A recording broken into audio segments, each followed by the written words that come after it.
ከሰማይ ወርዶ የሞተው ላንተ አይደል? የሚጋራኝ የለም እንዴት ትላለህ?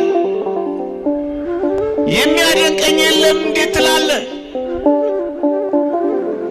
ሰው ላደንቅ ይችላል፣ እግዚአብሔር ግን የእኛን ሰው መሆን እንኳን ሳይቀር ወስዷል።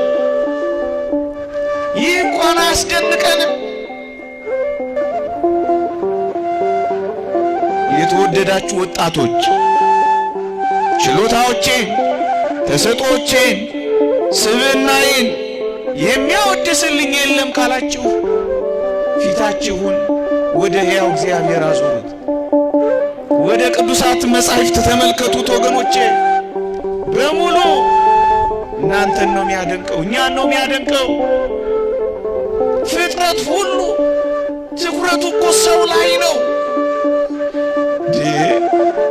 ክርስቶስ ከእንስሳት ለአንዱ አልተሰቀለ። አምላካችን ከመላእክት ለአንዱ አልተንበረከከ። ምንኛ ውብ፣ ምንኛ ግሩም፣ ምንኛ አስደናቂ ብትሆን ነው አንተ። አምላክን ከሰማይ ዙፋኑ የሳብከው አንተ ማን ብትሆን ነው? ይህ አይገባሽም፣ ይህ አይገባንም።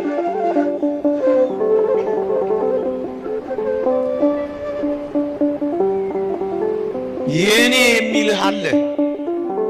የኔ የሚልህ ብቻ አይደለም፣ የእሱ እንድትሆን እሱነቱን የሰጠህ አለ። ከዚህ በላይ ምን የሚያጽናና ቃል አለ?